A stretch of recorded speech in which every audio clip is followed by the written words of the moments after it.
Hello friends, कैसे हैं आप लोग। उम्मीद कर रहा हूं आप सभी लोग अच्छे होंगे और पढ़ाई कर रहे होंगे।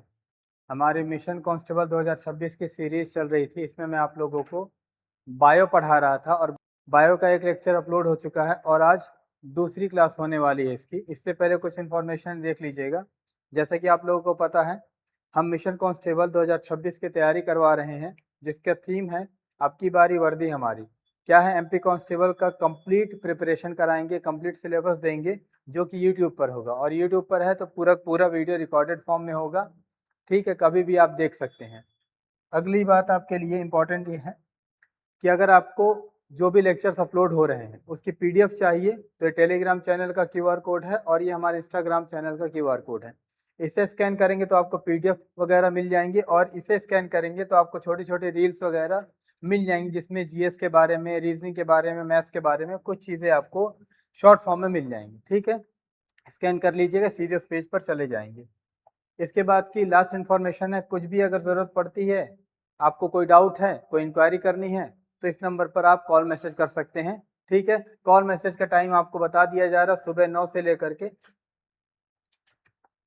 से लेकर के शाम को 5 बजे तक। ये हमारा ऑफिस टाइम है। इस समय आप कॉल मैसेज कर देंगे तो आपको रिप्लाई दे दिया जाएगा।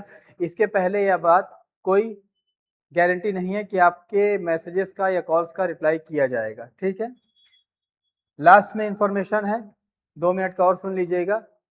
वैकेंसी आई हुई है जो कि है अस्पताल सहायक की, हॉस्पिटल असिस्टेंट की। इसमें क्वालिफिकेशन है 10th, अगर आप पास हैं, 18 साल की उम्र को पूरी कर चुके हैं और मैक्सिमम 45 साल तक इसके बीच में आप हैं, तो आप ये फॉर्म फिलअप कर सकते हैं। इसका एग्जाम होगा 24 जून को। ठीक है, इसे संशोधित कर लेंगे, 24 जून को इसका पेपर होगा। इसकी तैयारी हम ऑफलाइन करा रहे हैं। ठीक है, जो कि 12 जून तक हमने प्रॉमिस किया है आपका सिलेबस पूरा करा देंगे, यानी एग्जाम के लगभग 10 से 12 दिन पहले आपका सिलेबस पूरा करा दिया जाएगा और बाकी समय में आपका रिवीजन कराया जाएगा। और गारंटीड है कि आप अगर मेहनत करेंगे तो सिलेक्शन होगा। 10वीं पास है, 18 साल की उम्र पूरी हो चुकी है, तो इससे अच्छा मौका नहीं हो सकता सरकारी नौकरी पाने का। अच्छी खासी सैलरी है स्टार्ट में और लास्ट में जा करके ये 62,000 यानी 62,000 तक पहुंच रही है, तो इससे अच्छा मौका शायद ही आपको मिले। आगे बढ़ते हैं, अब आते हैं अपने लेक्चर की तरफ।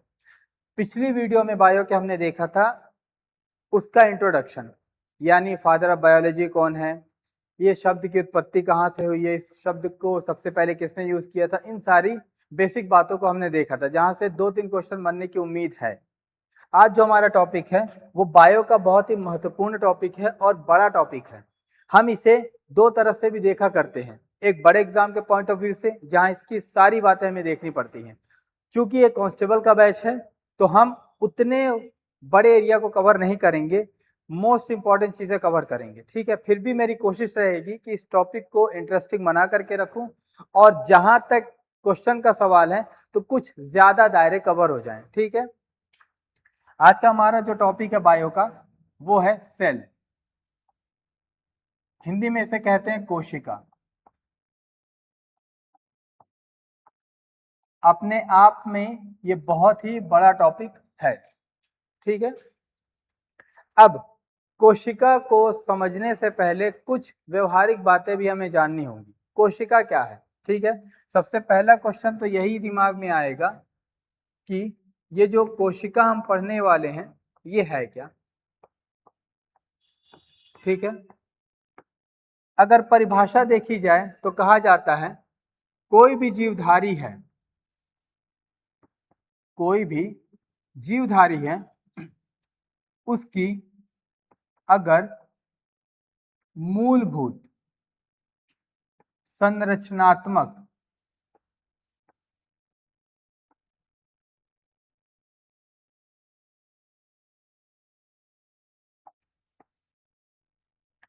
सबसे छोटी इकाई, सबसे छोटी या मूलभूत या प्रारंभिक इकाई, प्रारंभिक इकाई क्या कही जाती है? कोशिका या सेल कहा जाता है। यह हुआ डेफिनेशन के आधार पर। ठीक है, कोशिका क्या है? तो हम परिभाषा के आधार पर देख सकते हैं कोई भी जीवधारी हो उसकी मूलभूत संरचनात्मक सबसे छोटी या मूलभूत या प्रारंभिक इकाई को कोशिका कहते हैं। समझने के लिए देखते हैं, अब इसे थोड़ा सा आसान भाषा में समझने की कोशिश करते हैं। बेटा जैसे घर बनता है, मान लो ये कोई घर बनाया गया, ठीक है, ऐसा कोई घर बन गया मान लो।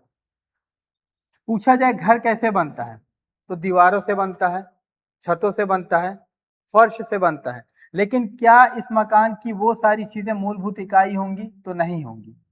अगर इसकी मूलभूत इकाई पूछा जाए तो ईंट है, क्योंकि दीवारें किससे बनेंगी? ईंट से बनेंगी, ठीक है। तो जिस तरह से मकान के लिए सबसे इंपॉर्टेंट चीज ईंट है, ईंटों से दीवार बनेगी, दीवार से एक घर दीवार से कमरे बनेंगे, कमरे से एक घर बनेगा, ठीक है। उसी तरह से जब बहुत सारी कोशिकाएं मिलती हैं तब एक जीवधारी का निर्माण होता है। जैसे हम केमिस्ट्री में पढ़ते हैं, कोई भी वस्तु है उसकी सबसे छोटी इकाई क्या होती है? परमाणु होती है या एटम होती है। कोई भी वस्तु है, यानी कोई भी निर्जीव वस्तु है, उसकी सबसे छोटी इकाई एटम होती है। बहुत सारे एटम या बहुत सारे परमाणु मिलकर के उस वस्तु का निर्माण करते हैं। ठीक उसी तरह से बहुत सारी कोशिकाएं मिलती हैं तब जाकर के एक जीवधारी का निर्माण होता है। ठीक उसी तरह से जैसे बहुत सारी ईंटें मिलकर के एक घर का निर्माण करती हैं, ठीक उसी तरह से जैसे बहुत सारे धागे मिलकर के एक कपड़े का निर्माण करते हैं, ठीक उसी तरह से जैसे बहुत सारी छोटी छोटी चीजें मिलकर के बहुत बड़ी चीज का निर्माण करती हैं। ठीक है, इतनी बातें समझ में आ रही होंगी। अब कैसे मानव शरीर का निर्माण होता है, इन सारी बातों को देखते हैं। देखिएगा, अगर हम कोशिका की बात करें, हालांकि इससे पहले भी बहुत सारी कड़ियां हैं, उन्हें नहीं देखेंगे। सबसे पहले कोशिका मिलती है, और अगर बहुत सारी कोशिकाओं से मेरा तात्पर्य क्या है? अगर पूछा जाए मानव शरीर में कितनी कोशिकाएं होती हैं, मानव शरीर में कितनी कोशिकाएं होती हैं, तो याद रखिएगा लगभग 37 ट्रिलियन कोशिकाएं होती हैं। अगर पूछ लिया जाए कितने प्रकार की कोशिकाएं होती हैं मानव शरीर में, तो 200 प्रकार की कोशिकाएं होती हैं। इसमें से लगभग 50 करोड़ कोशिकाएं हर दिन मर जाती हैं और नई कोशिका का निर्माण होता है। इतना बड़ा परिवर्तन, यानी हमारा शरीर, हमारे अंग लगातार हर रोज बदल रहे होते हैं, ठीक है। लेकिन कोशिकाएं इतनी छोटी होती हैं कि वो बड़ा बदलाव भी हमें दिखाई नहीं देता है, ठीक है। देखो, जब बहुत सारी कोशिकाएं मिलती हैं बेटा, तो किस किस चीज का निर्माण होता है? याद आ रहा होगा सारी क्लासेस की बातों को, तो उन्हें लिख लीजिएगा या कमेंट करिएगा, ठीक है। देखिए, बहुत सारी कोशिकाएं अगर मिलती हैं तो किसका निर्माण होता है? ऊतक का निर्माण होता है, ठीक है। अगर बहुत सारे ऊतक मिल जाते हैं बेटा, तो किसका निर्माण होता है? अंगों का निर्माण होता है, ठीक है। बहुत सारे अंग अगर सुव्यवस्थित ढंग से जुड़े हों तो क्या बन जाता है? अंग तंत्र बन जाता है, ठीक है। और अंग तंत्र से ही क्या बनता है? एक शरीर बनता है। अब ये शरीर किसका होगा? जीवधारी का ही होगा। जीवधारी में मानव भी हो सकते हैं, जंतु भी हो सकते हैं, ठीक है। तो अगर कोशिका ही नहीं होगी तो इन सारे फॉर्मेशन में किसी भी तरह की बढ़ोतरी नहीं हो सकती है, ठीक है। यानी अगर जीवधारी को बनना है तो कोशिका उसका मूलभूत शुरुआत होनी चाहिए। इतनी बातें समझ में आ रही होंगी। यानी कोशिका, कोशिका से ऊतक, ऊतक यानी टिश्यू की बात कर रहे हैं, यानी सेल, टिश्यू, उसके बाद से कोई भी बॉडी या बॉडी पार्ट्स, उसके बाद से उनको स्ट्रक्चरल वे में सेट किया जाएगा तो शरीर बनेगा, और शरीर से जीवधारी बन करके तैयार हो जाएगा, ठीक है। तो यहां से इस बात को प्रूफ किया जा रहा है कि कोशिका किसी भी जीवधारी के लिए मूलभूत इकाई होती है, ठीक है। अब इसके फैक्ट्स देखते हैं जहां से क्वेश्चन आते हैं, ठीक है। सबसे पहले पूछा जाए कोशिका या जो सेल है वो कौन सी भाषा का शब्द है, तो ये है लैटिन भाषा का शब्द, जिसका मतलब क्या होता है? जिसका अर्थ क्या होता है? छोटा कमरा, छोटा कमरा, ठीक है। फिर आगे पूछ लिया जाए दूसरा फैक्ट, जो कोशिका है उसका आकार या साइज, तो ये होता है 10⁶ माइक्रोन, ऐसे लिखते हैं, इसे पढ़ेंगे माइक्रोन। ठीक है, 10⁻⁻6 माइक्रोन ये कोशिका का आकार होता है। फिर पूछा जाए जो कोशिका है उसके अध्ययन को क्या कहते हैं? कोशिका का अध्ययन क्या कहलाता है? साइटोलॉजी, साइटोलॉजी कहलाता है कोशिका का अध्ययन। ये कुछ महत्वपूर्ण फैक्ट्स हैं, और भी फैक्ट्स आपको बताए जाएंगे, इतने सारे फैक्ट्स जो एग्जाम में आएंगे और उससे भी ज्यादा। ठीक है, तो ये फिलहाल क्लास की शुरुआत के लिए 3 फैक्ट्स को याद रखिएगा कि कोशिका लैटिन भाषा का शब्द है जिसका मतलब होता है छोटा कमरा। कोशिका का आकार जो होता है 10⁻⁻6 माइक्रोन होता है। कोशिका के अध्ययन को साइटोलॉजी कहा जाता है। ठीक है, आगे बढ़ते हैं। अब कोशिका की खोज किसने की थी? कोशिका की खोज का जो श्रेय है वो किसे जाता है? तो इसके लिए टाइम पीरियड भी याद रखेंगे और वैज्ञानिकों का नाम भी याद करेंगे, या कि खोजकर्ताओं का नाम भी याद रखेंगे। तो यहां से देखते हैं, कोशिका की खोज हुई थी सबसे पहले 1665 में। किसने किया था? व्यक्ति का नाम है रॉबर्ट हुक। ठीक है, 1665 में रॉबर्ट हुक ने क्या किया?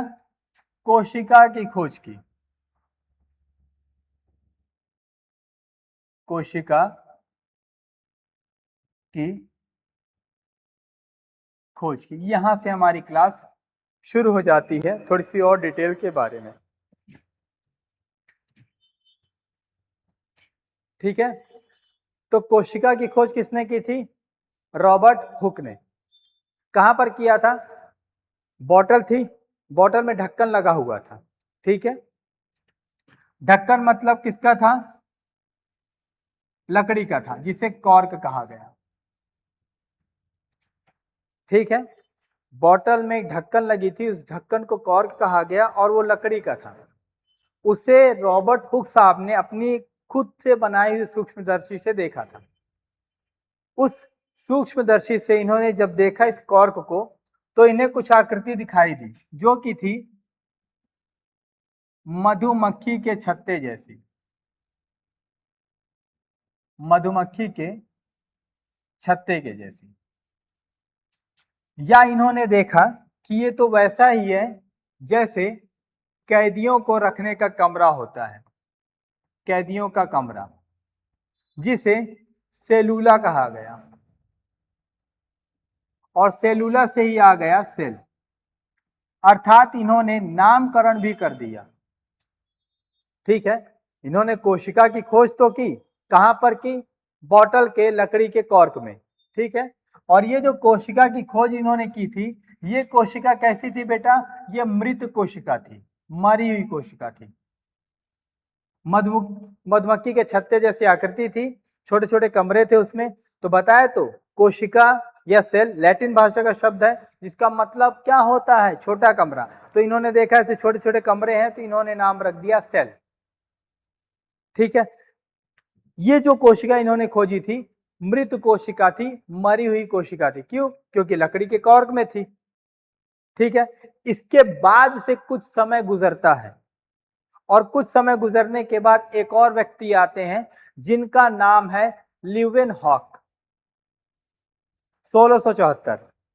ठीक है, ये बेचारे तालाब के किनारे घूम रहे थे, तो उसी तालाब के पानी में इन्होंने फिर से कोशिका की खोज की, और इन्होंने मृत कोशिका नहीं, जीवित कोशिका की खोज की।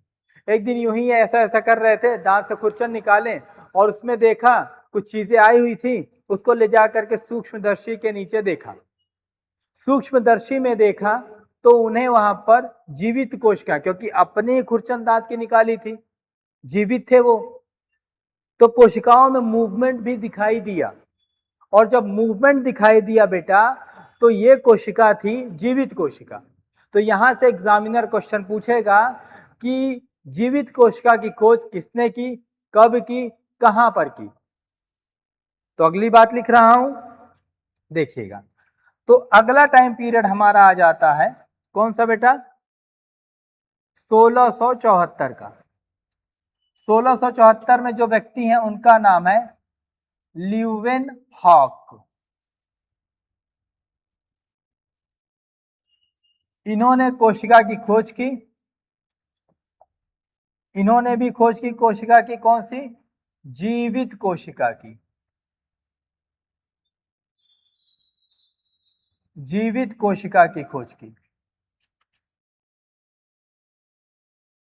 कहां पर की बेटा, तालाब के पानी में, तालाब के पानी में, और दांतों की खुरचन में। दांतों बोल लीजिए या मसूड़ों बोल लीजिए, कोई दिक्कत नहीं है, एक ही जगह से निकाले ना, दांतों की खुरचन में।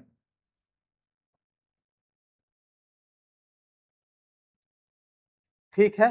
अब कांस्टेबल के लिए पढ़ रहे हो तो इतना डिटेल मत चले जाना कि कौन वाला दांत था, राइट वाला था, लेफ्ट वाला था, कैनाइन था, मोलर था या प्रीमोलर था, ऐसा कुछ नहीं। दांत से निकाले थे खुरचन, देखे कुछ खाली दिमाग था। पहले थोड़ी थोड़ी खोज में लोग वैज्ञानिक बन जाया करते थे। ठीक है। तो हल्का सा देखा इन्होंने, कुछ फंसा हुआ है, उसको ले आकर के सूक्ष्मदर्शी के नीचे देखा तो जीवित कोशिका की खोज हो गई। ठीक है। कारणवश एक और फैक्ट यहां पर ले लीजिए। अब इन्होंने देखो इतने छोटी छोटी चीजों की खोज कर डाली, तो इन्हें क्या कहा जाता है, सूक्ष्म जीव विज्ञान का पिता। सूक्ष्म जीव विज्ञान का पिता, फादर ऑफ माइक्रोबायोलॉजी। ठीक है। सूक्ष्म विज्ञान का पिता भी कहा जाता है इन्हें, साथ में इन्हें जीवाणु विज्ञान का पिता भी कहा जाता है, प्लस इन्हें जीवाणु विज्ञान का पिता भी कहा जाता है, जीवाणु विज्ञान का पिता भी कहा जाता है। ठीक है। इतनी बात क्लियर हो गई। तो दो बड़े वैज्ञानिक यहां पर आपको मिल जाते हैं। पहले कौन से, 1665 रॉबर्ट हुक कोशिका की खोज किए, जो कि मृत कोशिका थी, बॉटल के कॉर्क में ढूंढे थे, मधुमक्खी के छत्ते जैसी रचना थी या कैदियों के कमरे जैसी थी, जिसे सेलुला बोला जाता था, और इंग्लिश में उसे सेल नाम दे दिया इन्होंने। 1674 में ल्यूवेनहॉक साहब आते हैं, ये जीवित कोशिका की खोज करते हैं। कहां पर करते हैं, तालाब के पानी में करते हैं, दांतों की खुरचन में करते हैं, जो कि जीवित कोशिका थी, और कारणवश इन्हें सूक्ष्म जीव विज्ञान का पिता भी कहा जाता है और जीवाणु विज्ञान का पिता भी कहा जाता है। ठीक है। स्क्रीनशॉट ले लो, क्यूआर कोड स्कैन करोगे तो ये पीडीएफ भेज दूंगा। ऐसा प्रिंट आउट बना करके बढ़िया से डिजाइन दे करके नहीं, ऐसा ही लिखा हुआ मिलेगा, ऐसे ही आपको लिखना है और याद करना है। अपने खुद के नोट्स बनाओ, पीडीएफ के सहारे मत रहो। ठीक है। पानी पी ले रहा हूं, जब तक इसका स्क्रीनशॉट ले लो। समझ में आया? आगे बढ़ते हैं। ठीक है। इन दो थिंकर्स का नाम याद रखिएगा। फिर आगे बढ़ेंगे हम, तो एक और व्यक्ति मिलते हैं हमें, जो कि कब मिल रहे हैं, 1831 में। इनका नाम है, तो बड़ा लिखता हूं,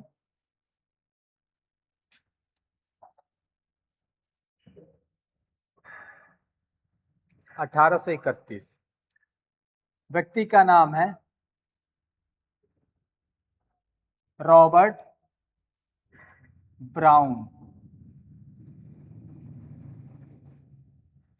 अब रॉबर्ट ब्राउन साहब क्या करते हैं, तो ये एक चीज की खोज करते हैं, वो क्या था, कोशिका में केंद्रक की खोज, न्यूक्लियस की खोज करते हैं। ठीक है। बाकी सारे कोशिका ढूंढे थे, ये कोशिका के अंदर भी एक कोशिका ढूंढ डालें जिसे केंद्रक कहा गया। ठीक है। आगे बढ़ते हैं। टाइम पीरियड याद रखेंगे 1838। इसमें एक व्यक्ति आते हैं जिनका नाम है मीथियस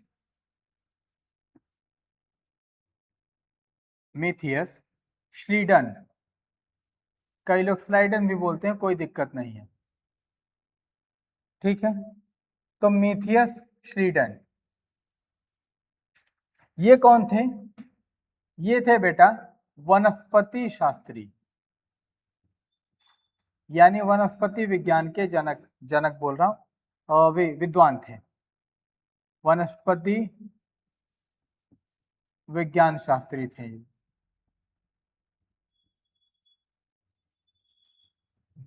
ये क्या सिद्धांत देते हैं या कोशिका के बारे में क्या कहते हैं कि जितने भी पौधे हैं, जितने भी पौधे या वनस्पति हैं या पादप हैं, वो किससे बने हैं? कोशिका से बने हैं। किससे बने हैं? कोशिका से बने हैं। एक और व्यक्ति आ जाते हैं, साथ में सेम बात बोलते हैं, थोड़ा सा बदल करके।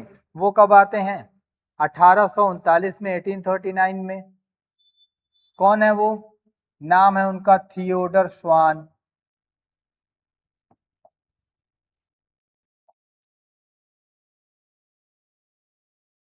थियोडर श्वान,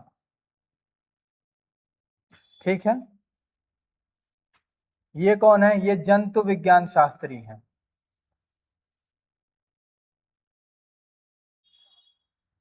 जंतु विज्ञान शास्त्री हैं ये। अब ये क्या बताते हैं कि जितने भी जीव हैं, आगे तुम लोगों को पता होगा, जितने भी जीव हैं वो किससे बने हैं? कोशिका से बने हैं।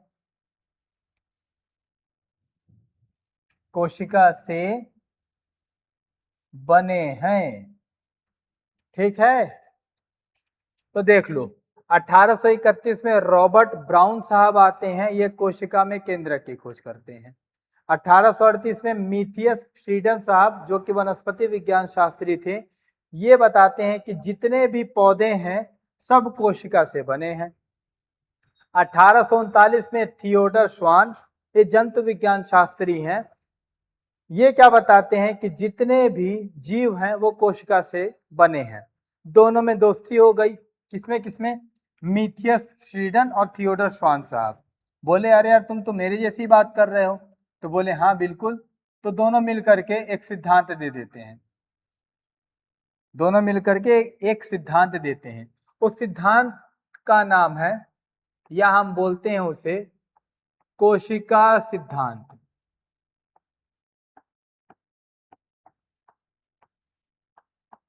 सेल थियरी, कोशिका सिद्धांत।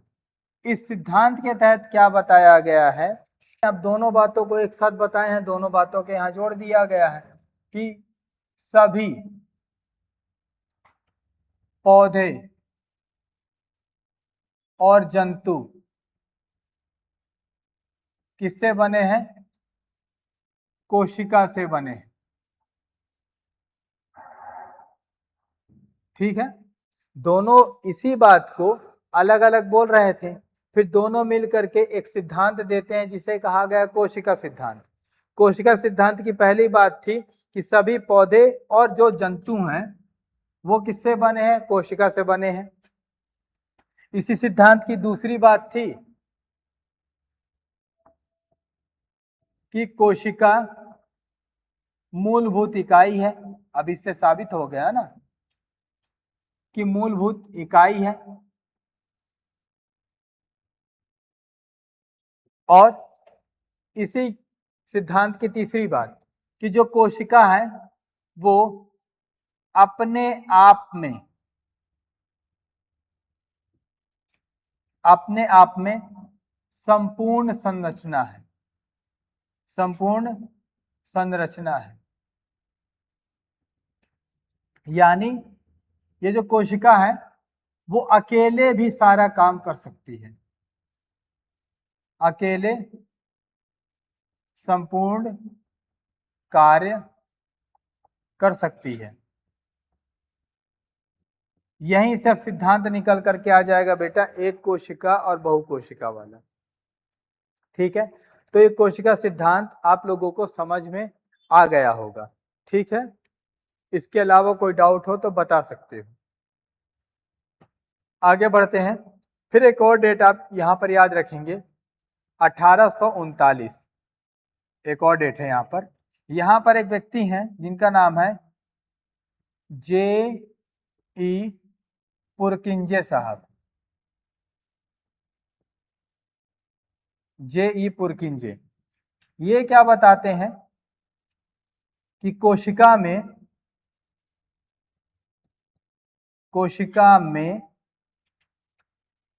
एक पदार्थ होता है। वो पदार्थ कैसा है? तरल है, जैविक है। ठीक है, यानी कोशिका के अंदर ये एक पदार्थ की खोज करते हैं, बताते हैं कि वो तरल जैविक पदार्थ है और उसका नाम इन्होंने रख दिया जीव द्रव्य। जीव द्रव्य, इंग्लिश में प्रोटोप्लाज्म।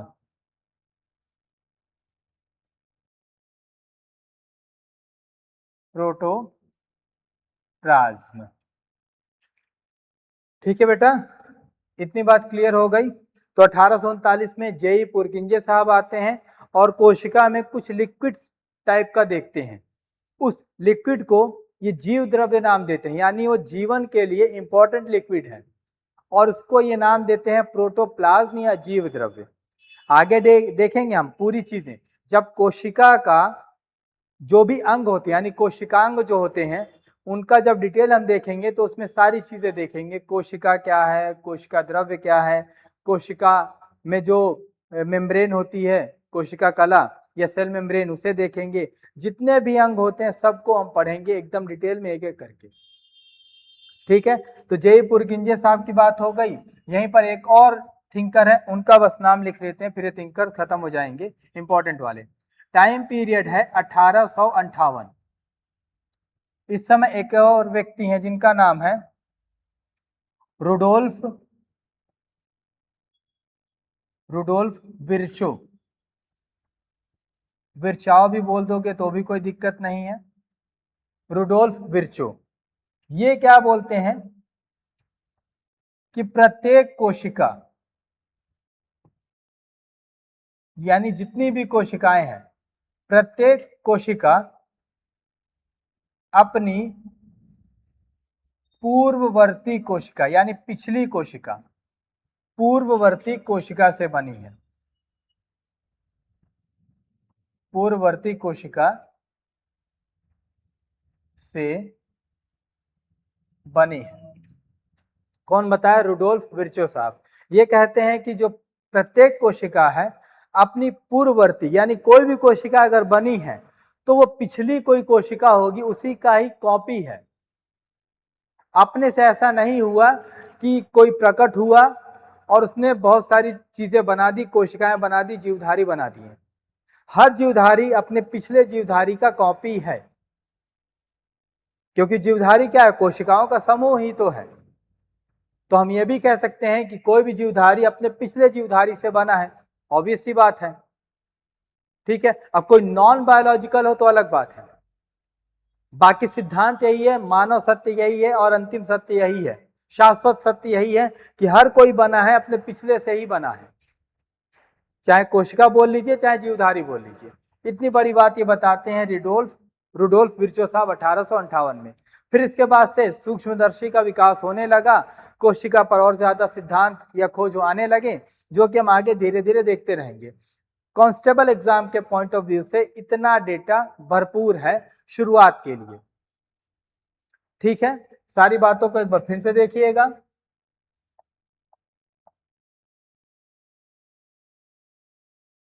हम पढ़ें कोशिका के बारे में, सेल के बारे में।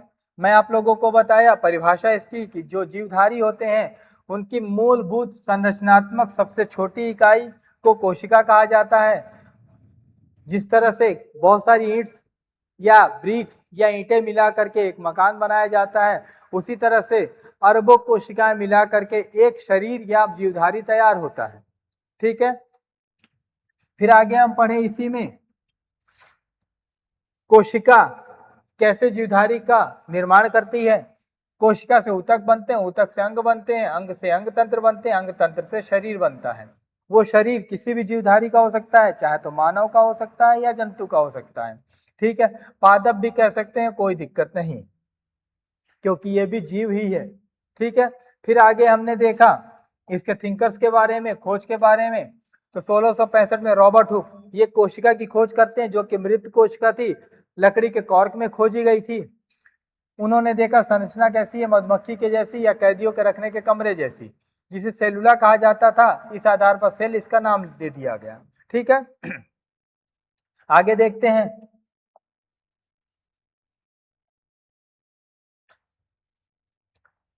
ऊपर और भी दो बातें थी। कोशिका लैटिन भाषा का शब्द है जिसका अर्थ होता है छोटा कमरा। कोशिका का आकार 10⁻⁻⁶ माइक्रोन होता है। अध्ययन यानी कोशिका के अध्ययन को साइटोलॉजी कहते हैं। 1665 वाला बता दिया गया यहाँ पर। 1674 में ल्यूवेनहॉक जीवित कोशिका की खोज करते हैं। कहाँ पर? तालाब के पानी में, दांतों की खुरचन में। कारणवश इन्हें सूक्ष्म जीव विज्ञान का पिता कहा जाता है, जीवाणु विज्ञान का भी पिता कहा जाता है। आगे बढ़ेंगे तो बाकी सारी बातें और भी देखते हैं। यहाँ पर दो थिंकर्स के बारे में। पहला रॉबर्ट ब्राउन थे। रॉबर्ट ब्राउन ने क्या किया? कोशिका में केंद्रक की खोज की।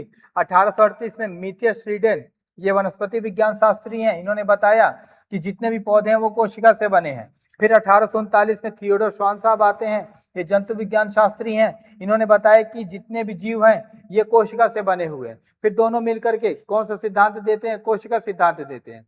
कोशिका सिद्धांत के तहत क्या बताया गया कि सभी पौधे, सभी जंतु कोशिका से बने हैं। कोशिका मूलभूत इकाई है, अपने आप में संपूर्ण संरचना है, अर्थात अकेले संपूर्ण कार्य कर सकती है कोशिका।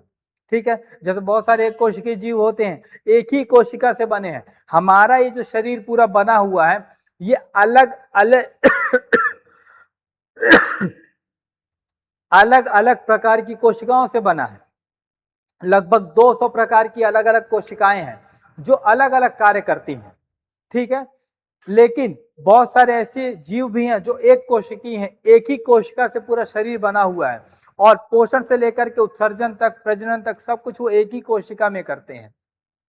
ठीक है, फिर इसके बाद से 1839 में जेई पुरकिंजे साहब के बारे में बताया गया। इन्होंने कोशिका में एक पदार्थ की खोज की जो कि तरल जैविक पदार्थ था, जिसे जीव द्रव या प्रोटोप्लाज्म नाम दिया गया। 1858 में रुडोल्फ विर्चो साहब आते हैं, ये बताते हैं कि प्रत्येक कोशिका अपनी पूर्ववर्ती कोशिका से बनी है, यानी पिछली कोशिका से बनी है। इतनी बातें अभी तक समझ में आ गई होंगी आप लोगों को। फिर अगले लेक्चर में हम देखने वाले हैं कोशिका के प्रकार।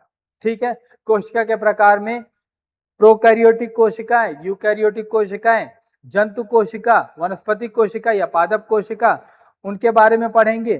फिर कोशिकाओं के अलग अलग अंगों को देखेंगे। ठीक है, यानी माइटोकॉन्ड्रिया क्या है, गोल्जी क्या है, राइबोसोम क्या है, आरएनए क्या है, डीएनए क्या है, जीव द्रव्य यानी प्रोटोप्लाज्म क्या है, साइटोप्लाज्म क्या है, या सेल मेम्ब्रेन क्या है, इन सारी चीजों को देखेंगे हम। ठीक है, एक एक करके देखते जाएंगे। वीडियो से जुड़े रहिएगा, हमारी ये सीरीज का हिस्सा बनिए, पढ़ाई करते रहिए। हमारी सारे बैचेस के लिए क्लासेस ऑनलाइन भी चल रही हैं, ऑफलाइन भी चल रही हैं। कोशिश करिए ऑफलाइन जुड़ करके पढ़ने की। जब तक के लिए thanks lot, bye, take care, खुश रहिए, पढ़ते रहिए। जय हिंद, जय भारत।